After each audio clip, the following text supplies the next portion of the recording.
What is the key for you? Everyone says you're such a great cover. Is it just keeping the guy in center, or is it? I think it's footwork, just using your eyes and at the same time trying to keep position on the route rather than looking back for the quarterback. I really just read receivers' hands and I read their movement. I can tell most of the time when they're going to break down or when they're looking back from the ball. And if they're not looking back, then I'm not. But when I see their hands come up, then I'm going to look back. You don't look at the quarterback ever?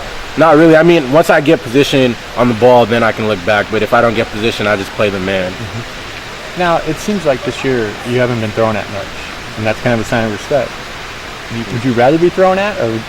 I mean, of course, I'd rather be thrown at, just get opportunities to make plays. But I'm sure after this game, I'm going to have a lot of opportunities. So we'll see. Okay. Do you have a specific receiver you're going to be covering this weekend? No. I mean, I'm just going to play on my side. If I go on the left side, I'll cover whoever's on the left.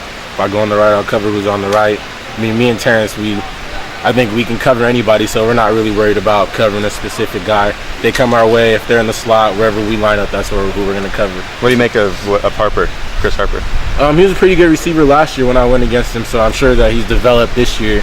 But all around, I think he's a great athlete, and he makes plays on the ball. I mean, I've seen a couple plays this year. He's made big plays in the air when the ball is just one-on-one coverage, so this is something you have to make sure you're ready for, especially with him, get the ball out. I mean, most of the time he was getting guys when they looked back for the ball, he was able to fade away from them and just jump over them. So you just have to make sure we play tight with him and just make sure that you get positioning on him, especially because he's going to try to go over you for the ball. More fun for you when you get a challenge like this. You're probably going to ask this, but so many passes and anticipated when you play now. Yeah, I think it's definitely more fun. I mean, you get more chances, like I said, to make plays rather than having just the chance to just run to the ball. Maybe the ball might come out, but when you know the pass is coming your way, I mean, it's a lot more fun, especially when you start making plays.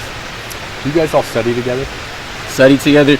We study a lot together, but at the most part, I mean, especially in college, you have to balance your time management, so really, most of that's really on your own, but at the same time, if we need to get together as a group and talk about one specific thing, then we'll get together. You guys, as a group, are kind of regarded as a pretty good secondary. Does that matter to you? I mean, it's great that people think of us as a great secondary, but I mean, I think I've known that since I got here, that we have something special. I mean, we don't really look at it like that. We just look at it as an opportunity to get each one of us better each day. Really, I think we really push each other every day to become the best that we can be. And I mean, it's really it. Who has the best hands in the secondary? Best hands? I don't know. I think consistently, I give it to Reggie Daniels. But if the ball is in the air, I'll give it to Eric Dargy. Yeah? Yeah. Let me ask you a question about decision making, talking about best hands. What helps you determine whether to knock the ball down or go for an interception?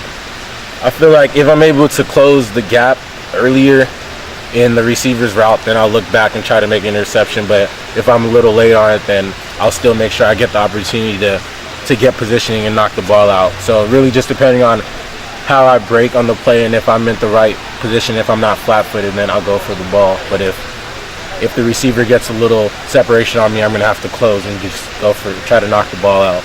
How many times have you been thrown at this year? I honestly don't know. I mean, a couple times in zone coverage, but I haven't really been thrown at, but we'll see once Pac-12 starts. Okay. Ifo, how taxing is it on a pace like that California has? I mean, Goff's throwing the ball a lot.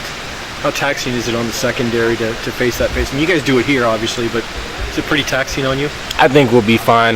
I think when it comes down to it, it's really, you got to really, especially with this offense that we have, you have to learn how to impose your will on other offenses because most of the time they're not used to running that many plays in a game, and it comes down to who's tired and who's able to put in fresh bodies. And I think, especially in our secondary, we're able to substitute a lot, so you're never in a opportunity where you're too tired to play, and most of the time it's the other way around for us.